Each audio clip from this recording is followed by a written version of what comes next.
Hello, screenwriters and novelists. Welcome to Writing for Screens, writing my novel Progress Report number 4. My name is Glenn Gers, and I am the chief everything at Writing for Screens, a channel in which I am making videos to try and pass on a little of the information that I figured out for myself, tools and tricks and skills and processes for writing scripts that I learned in my 25-year career, writing for TV and movies. Now, on my way out of the business, I am trying to leave behind some stuff that I just found was useful, and I remember having to struggle to figure it out for myself, and it just felt wrong not to give some form of help to other people who are having to figure it out for themselves, because everyone has to figure it out for yourself. That is the main lesson. Do not feel like you are doing something wrong if you have to figure things out for yourself. That is how it works.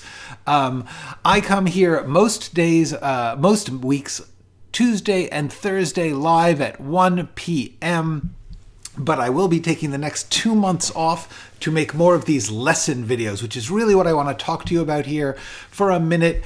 This is my channel page. It's a screenshot. This is what it looks like when you get closer to the playlists. The first 3 playlists on the page, first 3 from the top, are Screenwriting Essentials, Screenwriting Tools, Skills, and Craft, and The Process, Being a Writer. I urge you to take a look at these. They are 10-ish minute videos where I have boiled down a certain topic to the best lesson I can figure out. Trying to get things down to useful tips and tricks and skills, things that you can try for yourself, because that is what it's all about. Some of them will work for you, some of them won't. It's not a grand unified system that you have to do all of. It's just a little bit of stuff here and there that I think is useful.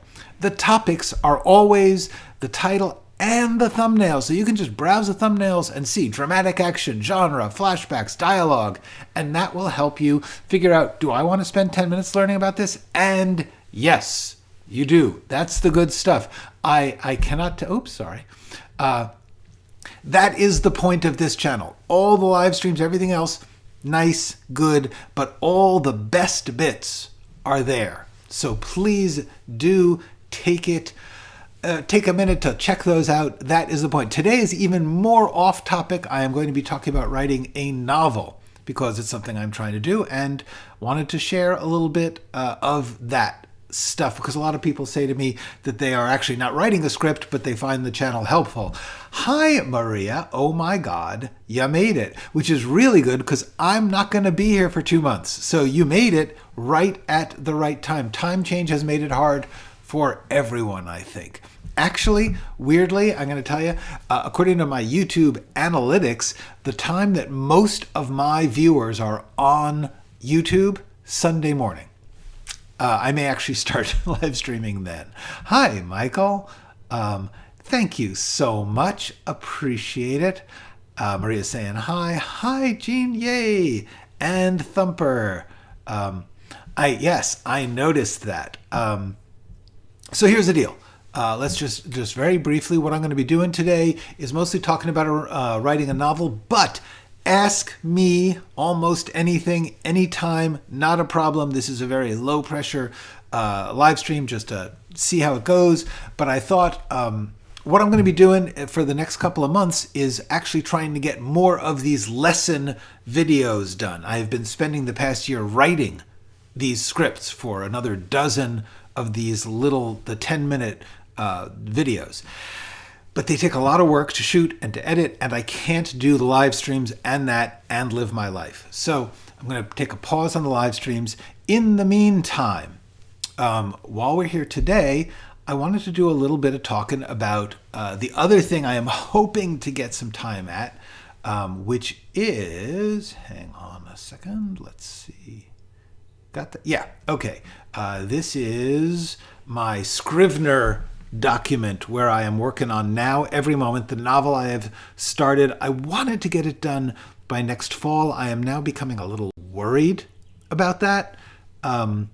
I don't know that with all the stuff I'm doing here, I don't know that I'm going to have time to really put in the work, but I'm going to push myself. Now, sometimes, all right, this is a work process thing, a little bit of work process insight. Here's the deal. Sometimes, let's talk straight. Sometimes you just do a little bit of this, a little bit of that. You build slowly. You work on a couple of things at the same time. You're not sure where to put your energy. That's okay. But eventually, at some point, to get a project done, you need to push everything else aside and say, for a little while now, for a foreseeable, planned march, you are going to work on one thing and get the damn thing done. And that is where I've gotten to after over 20 years. 20 years on this project. I have finally got enough here where I'm thinking it's time. But, oh, wait a second. Here it is. Okay. This is what I've got here is, as you can see here off to the side, the way Scrivener works is it's a big, all your documents can be looked at in a sort of list form over to the left. And then the actual text of the documents is in the center window. Here, hello, Koba. So what I've done is I've organized it into folders, got the notes and the plans, the outline is broken into stuff, and then I've got the text broken into sections. So all of that is what's going on. But in the notes and plans, I've got a folder here called Notes for the Next Report, meaning the next video I'm doing for you guys, because as I'm working, a part of me is saying, oh, that was such a cool experience to see that. Let me make a note of it so I can talk to you about these things. Because like this, some of this stuff happened, a month ago. So here it is. The first thing I want to talk about is how you stumble on things. Because that it's really important to get comfortable with stumbling on things, finding out how to make it possible to stumble on things, have some confidence that you will, if you keep following the process, create. Because that's what stumbling on something is. What I mean is you discover, you invent something that you had no clue was on the horizon. So what happened here was I was looking for a character who would the story. Don't want to get too into it, but the story is told in a series of memoir notebooks by one of the characters. In between each of the 4 notebooks, I have a little interchapter, which is set 20, 30 years after the writing of the notebooks. So you're seeing what's like how the notebooks have been discovered, and you think that the finding of the notebooks is going to lead a certain way. One of the characters that is in each chapter in between the notebooks, there's 5 of them. Each one focuses on a different person. That person only is told about in one chapter. Just they drop in. It's like a little short story, but the short stories together make a story. So I was thinking, what happens is these notebooks are discovered in an abandoned house, and the construction worker who discovers them finds them with a pile of paintings, weird abstractish paintings. And he thinks, I bet these are valuable. So he says, I'm going to read these notebooks and find out more about who painted this. And then maybe it's valuable and I can take it to some art collector and I'll make a lot of money.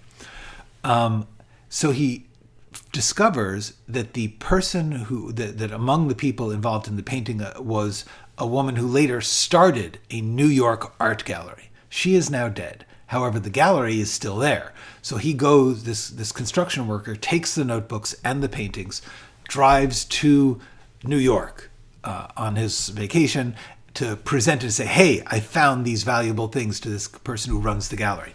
Now, the thing about the gallery is that the guy who runs it does not give a damn about these paintings. They are not valuable, and he only cares about monetary value. That is the point of this section. The point of this section is the art world always was very much a market, but especially in the 1990s, 80s and 90s when this chapter takes place, this character is just in it for the big bucks. He does not care about art, which is the overall question of the novel, is what is art for, especially painting. And so I had to come up with this character of a guy who's running a Soho art gallery in the 1990s. Now, the thing I had to know is that, so I was like, okay, I need to understand who this character is so that I can write his chapter. What do I know about this person? I know that the main thing that I know is he is going to, in the next chapter, close the gallery and throw away the notebooks and the paintings because they're going to be down in his basement. So the one thing I know is that he isn't successful. But then the question is, well, why is he going out of business if his gallery is in the hottest art market in the world, in the hottest spot of it, and clearly this guy would do whatever he needs to do to make money. So the question is, he has to be bad at the business somehow. So I'm trying to figure out, how can someone who's bad at the business be totally devoted to the business in the hottest place of the world? And I got to the idea, just writing down everything I could think about this gallery. How did it come to be? This woman, Billy, who's the lover of a painter in our story and is very rich, decides to open the gallery to support a kind of abstract art that is not yet popular. When she opens the gallery in the 1946-47, it's right before Jackson Pollock is going to get on the cover of Life magazine, etc. That's going to happen about 2 or 3 years later. But at the moment, it's not. So I was thinking about Billy starting this gallery for her various story reasons. Billy is the rich woman. And I got the idea that Billy, who up until that time had done charity work, she had worked for the poor in downtown New York. There was a movement called the Settlement House movement, in which Jewish immigrants tried to create charity build places for the poor. Billy, as a rich uptown New York woman, is working there. And the character was that she realized that the woman somebody that she worked with in the charity field is going to become the manager of the gallery. So she's basically going to set up the gallery as great support for good people, good artists, but lousy business. It's bad business. Charity is not big business. So that's what I made the connection. I thought, how is this gallery such a failure when it was doing the most popular art at the most popular time in the most popular place? And the answer is because the person running it had no idea of business or art. She was charity. So the point here is that I came across that because I was thinking about this other character and where he worked. And I thought, well, how is this place that he worked such a failure? And I asked questions. I thought, concrete, specific questions. How did this business come to be? How is it run? Why is it run the way it is? What people and events before made it happen? I created this whole character who is going to be immensely useful. So the thing I wanted to talk about here is the idea that when you work, if you keep your eye open by asking very small, specific questions about very small, specific items, and get in there, like I said, getting my hands dirty, just getting into the nitty gritty of every single character in every single scene and saying, how are they this person I need them to be? How did they become that? Why are they that way? By operating at that level, no big pressure. It's not like it was important. You keep your eye open for things will start to come to you. Like, I need Billy to open a gallery. I need it to be a failure. And then to think about, well, when she opens the gallery, how does she do it? And remember that she worked in charity, an unrelated thing. And the charity and the art came together. And that's the point. The point is, I would never have thought of that except that I was asking questions and saying, what do I know about this gallery? What do I know about Billy, who opened it?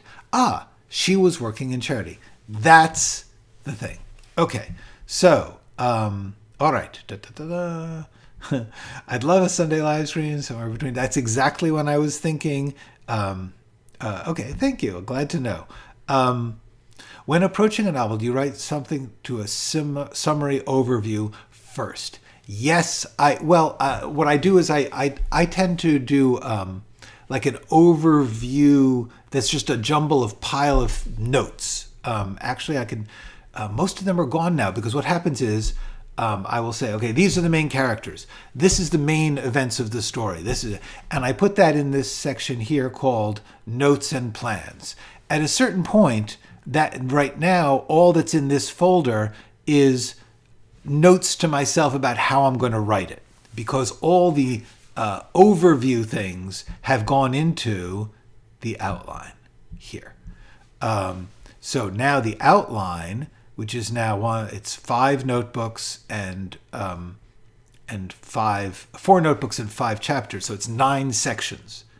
And what I did was I said, I'm breaking this story down into these 9 sections because that's how it's going to be built. Just like, somebody writes a play, it's in 3 acts or 5 acts or 2 acts, and they say, oh, this is going to be one of those 2-act plays with just an intermission between, or this is going to be Shakespeare, it's going to be a 5-act play. Whatever you're doing, having that structure and then starting to put all of the stuff that I care about into the outline where I have to use it.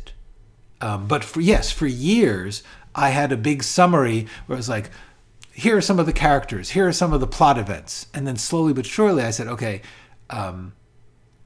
these are going to be the main plot events, and they became the outline. I still do have this folder, characters, and every single character I'm building up, I've got a little description of this character. What does she want? She wants to live with Charlie. Charlie is this incredibly talented painter. Then I've got the story of her life up until the point where we meet her. This is Tom. He's the narrator. So each character, boom, boom, boom, boom. See, I've written a document. I don't like to do index cards or blocks because I just don't know how long I'm going to run. Ideally, I put down everything I can think of, and then I begin to boil it down. You don't want your notes to be so big and sprawling that you can't read them. That is a tip. That is a useful tip. Do not make your notes for a project so sprawling and detailed and complicated that you can't use them. That's really, really vital. I have often done that. Okay. I know, me too. I feel the exact same way. Yes, it is like going down the rabbit hole in a productive way. What's the main differences between outlining for a novel and outlining for a film? Yeah, exactly. No, I have a friend who writes screenplays. He does the 5-act structure. It's just how it feels to him. The difference of outlining is entirely just the difference of the structure of the contents.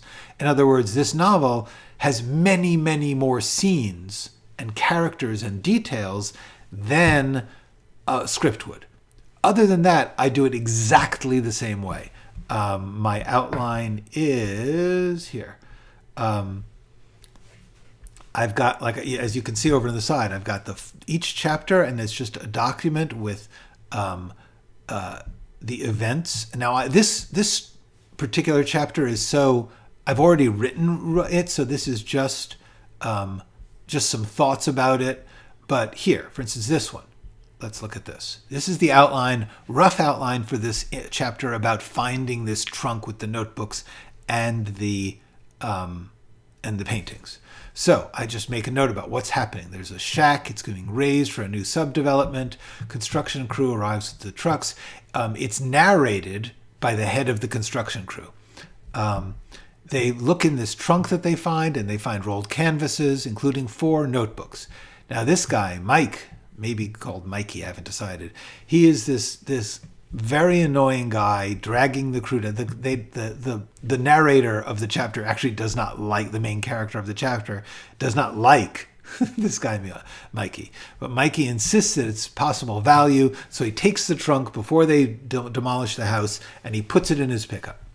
I made a little note to myself. I did some research, and because I was thinking Antiques Roadshow is a good way that this guy would be like, ooh, it's valuable. It's not on TV yet, because this takes place in 91 or 92. Anyway, then I just have some notes about the other characters. Haven't quite figured out who they are yet. This guy, Jimmy Casey, is going to be the narrator. And this is what I want the audience to be thinking. Whoa, they're going to find these notebooks. That explains why we're reading these notebooks. We're going to find it. Okay, let's see what's going on here in the notes. The oldest movie theater in San Francisco still operates at a loss because the will promises not to close down for the... Yes, exactly. Yeah, that's very much the kind of thing I'm talking about. Could learn shorthand, maybe. For what purpose? I'm not sure. For me, the best way to do all my work is to type it out, because I type fast and I want everything to be written down. But yeah, shorthand would work if you like doing things by longhand. Anything is broken down into scenes. The definition of scenes is slightly different in a novel than in a script, because you've got more possibilities. Like in a novel, I could have a scene which is just a summary of this character's life. I could just stop and say, Edith was born such as, I could just do a little section. That would be a scene. It would be a section of story, hunk of story.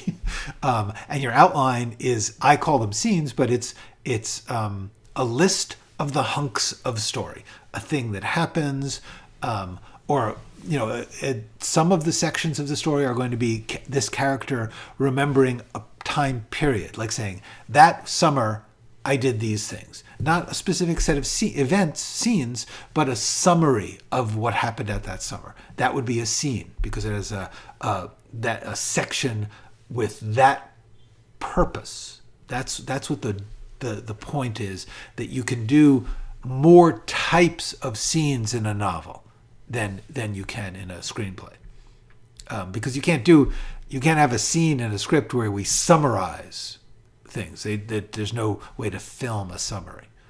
I wrote a book and I had zero process to it. Oh, cool, neat, excellent. I would think that this process would work for nonfiction too. I mean, basically the idea is just you want to break your thing down into pieces, hunks, scenes, chapters, whatever you want to call it. Hi, Akshayan. Sorry.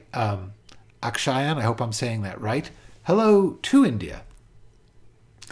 I am desperate to get started with my writing. Well, the first thing I would say is, let's just take a little self-promotion break here. And say, this is where you want to start. These here on my chapter, on my main page for this YouTube channel, you go to the first 3 playlists, and there's about 50 videos, each one about 10 minutes. Actually, I think there's about 30 now. Anyway, everything I have to tell you about how to get started writing, it's going to be in these playlists. However, I will say Maria is right. Start writing. Write things down. Always, always write. If you're a writer, write it down. Even if all you're writing is, I want to write. I want to write a story. Then say what the story is about, and you're writing the story. That's it. For notes, I personally like typing more than writing shorthand. But if you know shorthand and it's fast, that's great. The reason I like typing is because you can make copies right away, especially now. And in the past 20, 30 years with word processing, if I write this, if I write something down, I want to have it, and I want to keep a copy somewhere safe, and I want to be able to edit it. And for me, typing into word processing is the best way to do that. Okay, let's get back to our notes for the thing. All right. So let's just delete that so we know. Okay. Oh, boom, boom, boom, move to trash. Okay. All right. Here's another little example. Let's see. It's like thinking backwards. It's like show, tell, don't show in writing novels. It's actually, you can do anything. That the thing I'm enjoying about the novel form is I can do a scene which is very much about a specific event, and I'm basically writing a screenwriting scene where I'm just talking about what the people are doing and what they're saying to each other, but I can also, talk about how they feel. And other things are the narrator talking directly to the audience. All of them are possible. These are things that are not as possible in scripts, although in theory, if you have a narrator character in a script, you could have a summary. It's not impossible. My problem is I am able to come up with a logline synopsis, scene order, and after that I go blank. Okay, well, when you say scene order, do you have the contents of the scene? If you have the contents of the scene, write a rough draft. This is true of any kind of writing. There are different ways to do it. Everyone works differently. Some people just need to sort of indulge their imagination and write whatever comes into their head, and then they'll organize it later. Some people like to organize first, and then for me, that's easier. It's easier to have a plan and then imagine within the plan. But some people don't do that, and it's not required that you do an outline first. If you are unable to write, it seems helpful to have an outline, because an outline means you're cutting things into smaller pieces, and smaller pieces are easier to do. That's the magic. So my answer would be, if you have a scene order, if you have an outline where you know what's going to happen in the scene, write the best version you can of that scene. Just if all you can write is, Fred walks into the store and realizes he left his wallet at home, but he desperately needs a drink, so he shoplifts the soda. That's the scene. Then later you'll decide how to polish it up. But the main thing is try to get something down. I talk a lot about that when actually on my channel, you can watch me do it in a series called Screenwriting Step by Step, in which you can see me working out the outline and then watch over my shoulder, sharing my screen as I write my rough draft and then polish it up. Okay, where should the backstory be coming in the story? There's no should. First of all, some stories don't have a backstory at all. You don't need a backstory. Sometimes everything's happening right at the moment and there's no particular big explanation. You got, guys robbing a bank. The backstory is they want money. You don't need more backstory than that. So the answer is the backstory should come in the section of the story where it's appropriate to give some kind of emotion or understanding or use in the present. Actually, I have a great video on this topic called Flashbacks. While not every backstory is a flashback, the very concept of telling things that happened before is covered in this video. I will put a link to this video in the description about 10 minutes after this live stream finishes.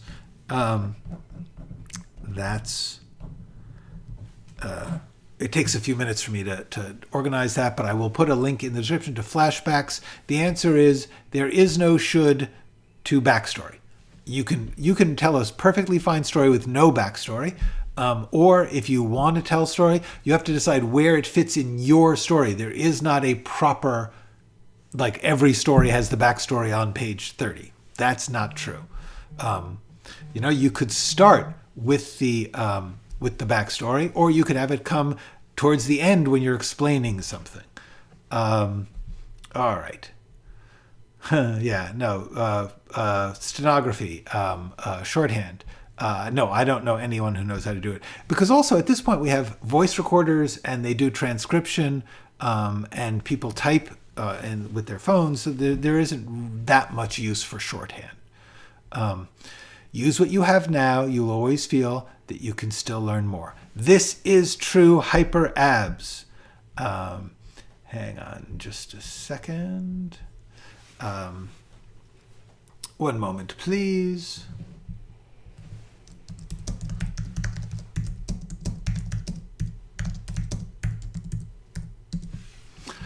Okay. So, yes, everyone has a different theory for what's going to help them write. Okay, well, then that's a good start. Do scene by scene, scene by scene. Everything is small steps. I have a good video about that. Small steps. That's a very big, useful thing to also think about. Okay. Deleted. I am not sure what that means. I mean, I know what deleted means. I don't know why you said it, Gene. Okay. I found 70 bottles of wine in my dad's cellar. It was personal from him for selling it was making money. I understand the character. Yes, indeed. I think that for the novel, to go back to that is very much a center of this story, is the idea that that the values, especially of art, the values of art are very, very shifting and changing. All right, so what is an epilogue? An epilogue is a thing that happens after the end of the story. In theory, an epilogue would be like what happened to the characters later, or a moment of that sort of picks up some thread or idea or character or theme, and shows us a little bit about that after the end of the story. Usually it's some kind of summary or insight into what happens to the people now that the story is settled. That is an epilogue. It's the last thing after the end. After, like, literally after everything is done and the story is concluded, you might then say, like, oh, 10 years later they met again on a street and they had this conversation, and you show that. Or you could just say, many, the next day he set up his typewriter and started to write his memoir. Anyway, that's an epilogue. Am I working on several projects at the same time? If yes, how many? How do you manage it? What's your routine? The answer is I am trying not to. But in my life, usually I have had several projects going. And the way I do that is, first of all, I always organize my projects the same way. There's a format that I use. This is not the only or best format. It's just one that I find useful, which is to break your project down into a series of folders, an outline folder, a text folder, a working folder where a summary, and a research folder. Anyway, so for whatever I'm doing, I will do that for any kind of narrative or any kind of story. And so now I know I have a folder with documents, and those documents are in the forms that will be useful to my process, so that whatever I'm writing, I'm going to break it down into scenes, which means I need an outline. So for me, that's it. The routine is, on any given day in the morning, that's my prime time to work, I will focus on the thing that's hottest, the thing that's most urgent or exciting or I feel the best about. And usually that can go on for weeks, that being a certain thing. Sometimes I will hit a problem. I will hit something where I'm like, I don't know what to do with this project. then that one becomes the second most important, and something else becomes the most important.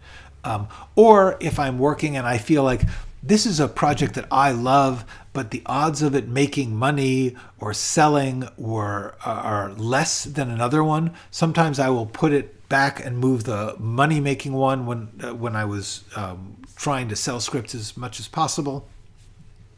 But whatever it is, the morning is my prime slot.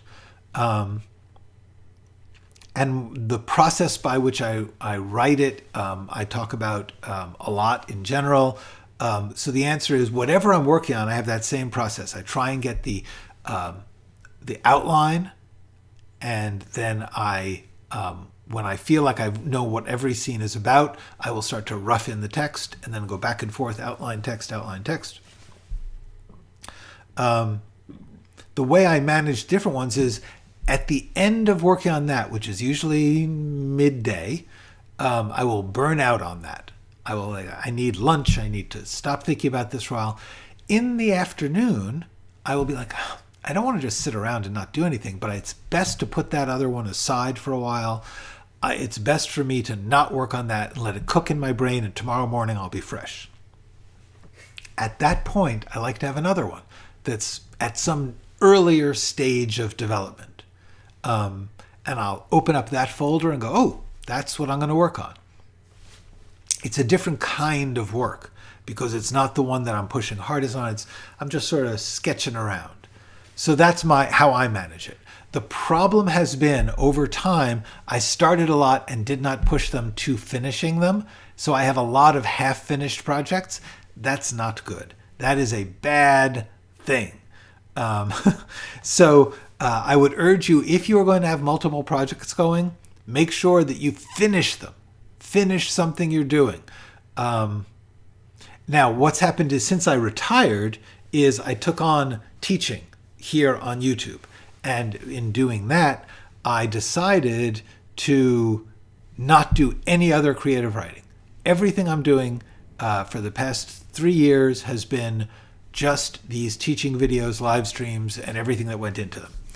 I partly did that because I wanted to see what's it like to only work on one thing. Which was, I had never in my entire life just worked on one thing. And that was very good. It was very productive. I've done a lot of these videos, but at a certain point I felt like I need to be creative. Partly I put some of that creativity into the script I wrote for the screenwriting step by step, but mainly, I am hitting the point where I want to get back to creative writing and push some of this teaching aside. And so that's how I'm managing that, because my routine is going to be, when I'm working on this novel is it.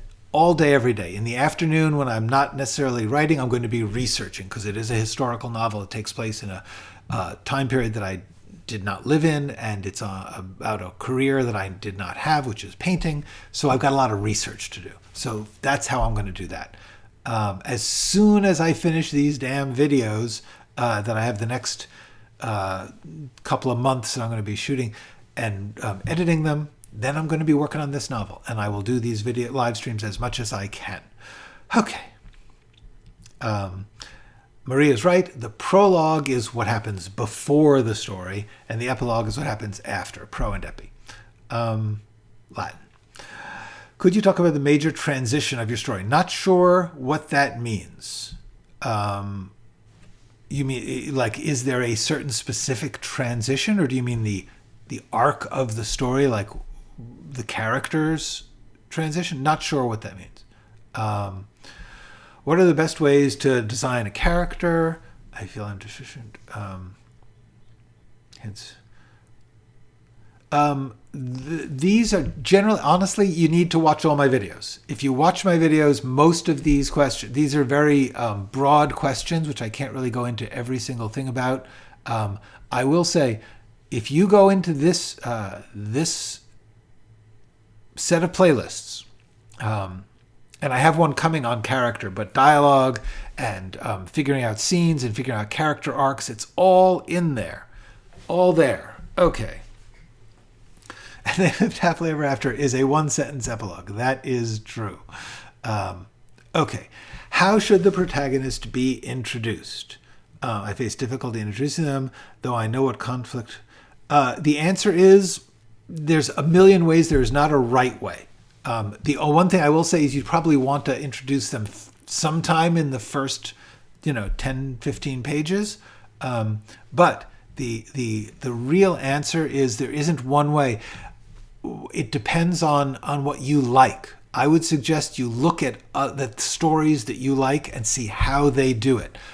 There is a video I have done about that process called Take Art Apart.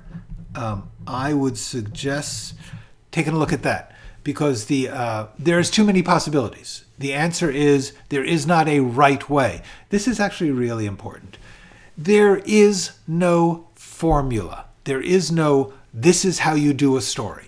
Anyone who tells you this is the only way to tell a story, they are either lying to you or lying to themselves, but they are certainly incorrect. They are wrong to say a character must be introduced this way or that way. There are many, many artistic possibilities. Your job as an artist is to think about A, which ones you like most. Say, oh, I sort of like it when you meet the character and you don't know that much about him, but then as the story goes on, you find out. Or some people like us, where there's a big introduction where somebody explains everything about the character in their first scene.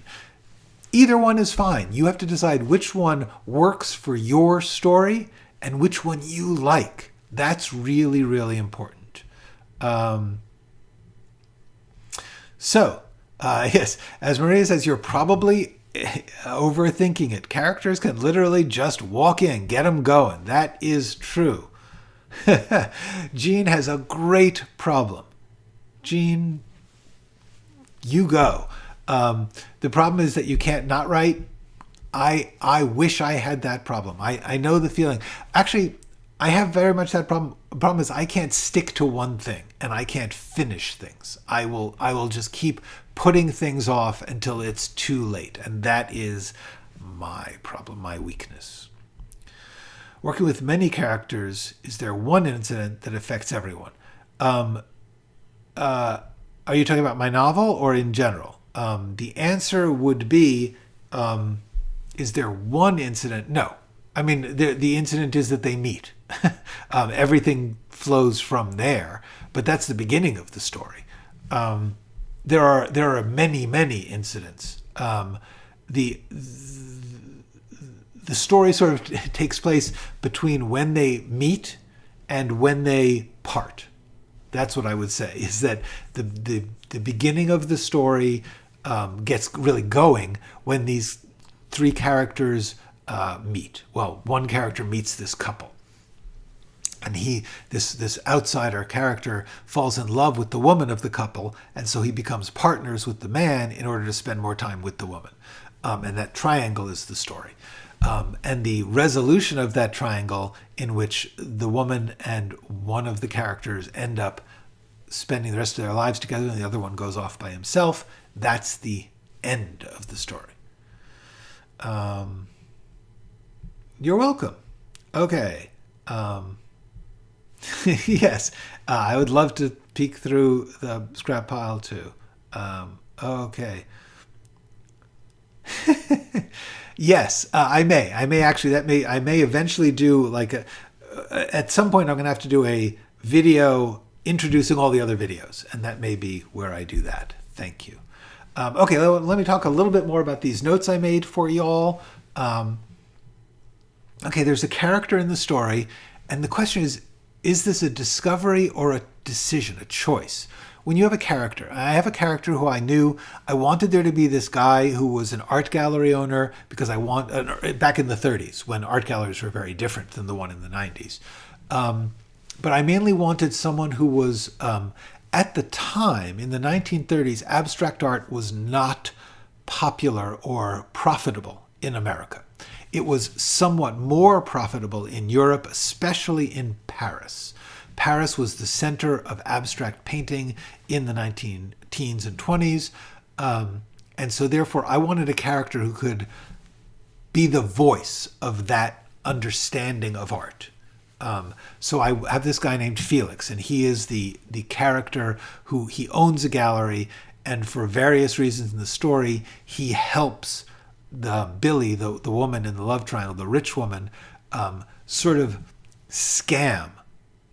Basically, she buys some of her boyfriend's paintings through this dealer in such a way that the boyfriend doesn't know that she's the one buying them. She's trying to help him, and he won't accept any money from her, so she gives it to him indirectly. So there's this character named Felix. That's what he's going to do.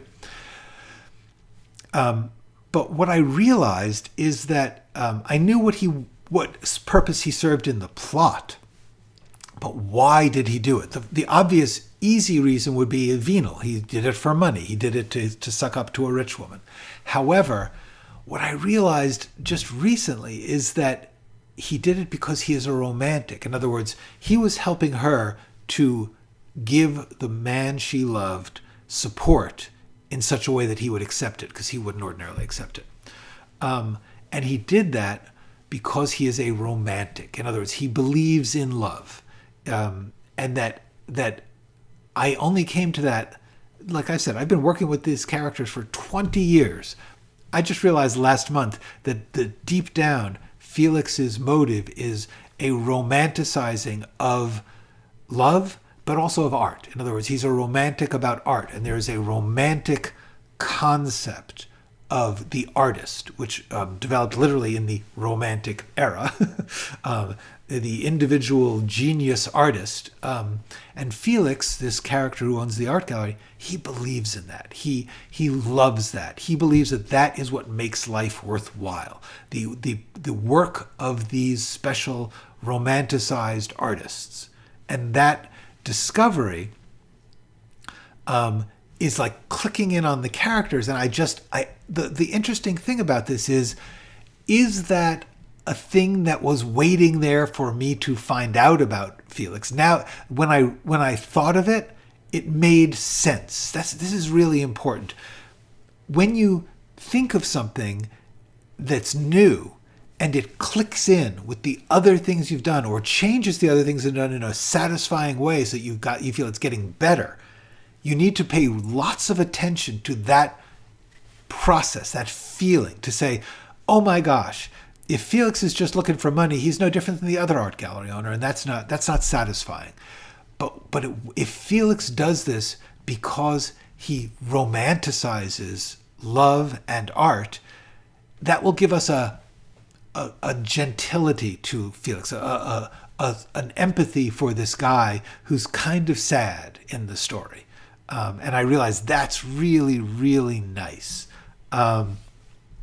So the point is, do we call that a discovery, as in I thought of a new thing, or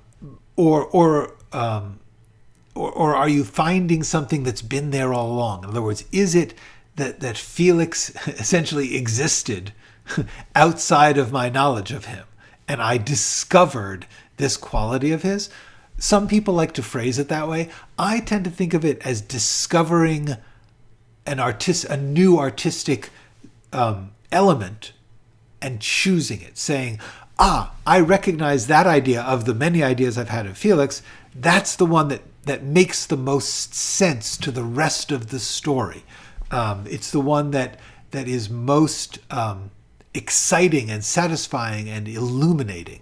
That's what you're looking for when you are working. You want to keep an eye out for that moment that you think, oh, not only is that useful for the plot, but it's also illuminating of an element of the story or a part of this person that I understand them like I didn't before. Now, you sound like an intuitive writer. I would say I am an intuitive writer within being organized. That's my goal. To work very much on the idea that you work in a mechanical way in order to allow moments of intuition. If you just go by intuition, I personally don't know how to keep things straight. I don't know how to make decisions, and I can't get enough confidence to write. So I work very mechanically in order to provide moments like this, the more mechanical and specific you get, the more that those discoveries and intuitions show up in particular places. That is my take on it.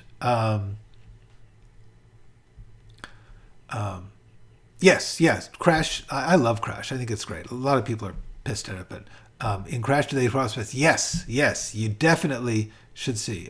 Paul Haggis wrote, directed.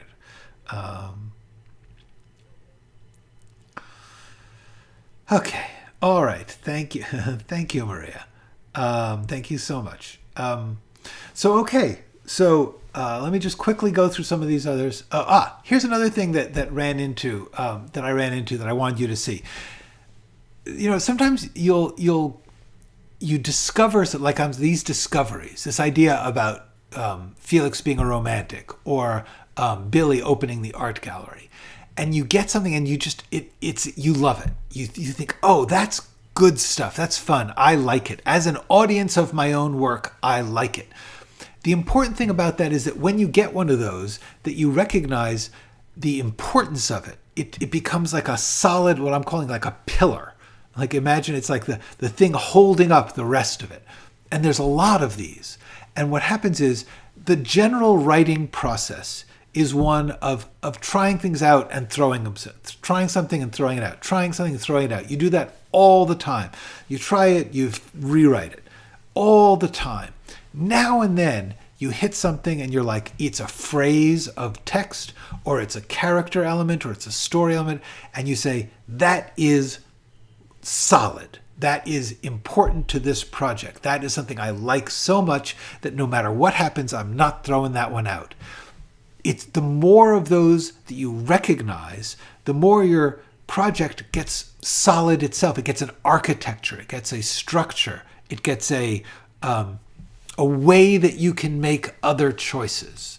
For instance, once I know that Felix is a romantic, I don't need another character to be a romantic, not romanticizing in that way. In fact, I don't necessarily want anyone else to do it because I like the idea of one character speaking for a theme. So the important thing is keep an eye out for those things that you're basically saying, like, I just found something that I'm not going to change. Billy is going to open this gallery. Felix is going to be a romantic. This sentence, I like this sentence. I'm not going to throw that out. I may have to change a lot of other things around it, but that is staying. And it's really important as a writer to get comfortable with the process of recognizing those things you're not going to change.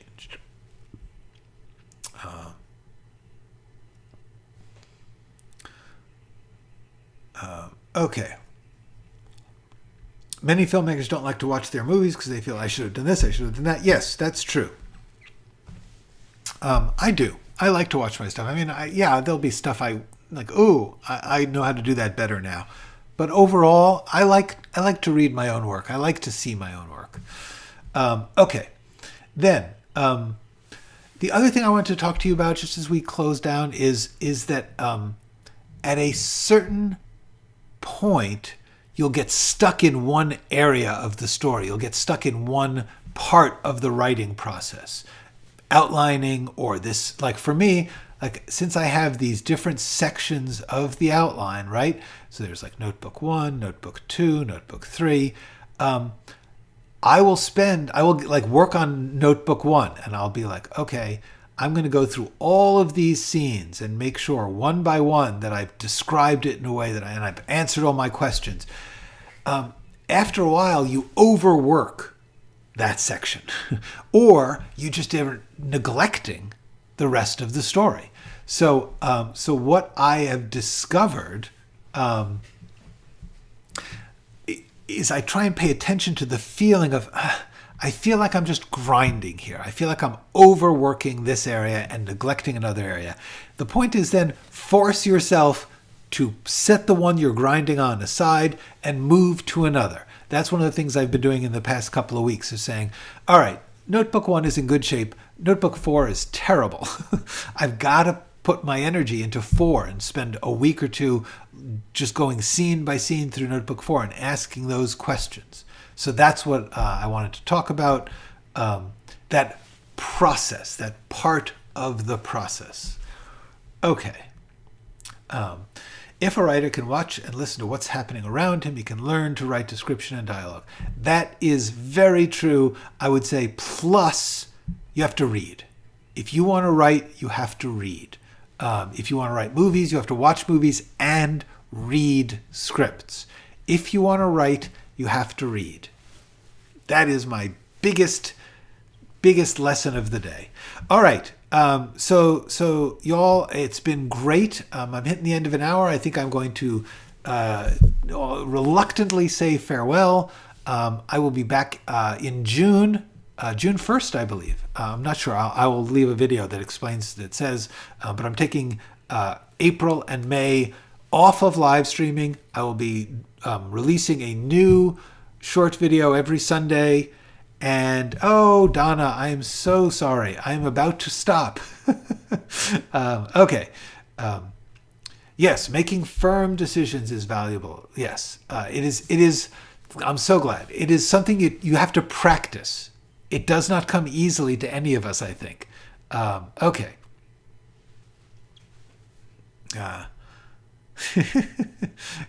Yeah, that makes sense. I know that feeling.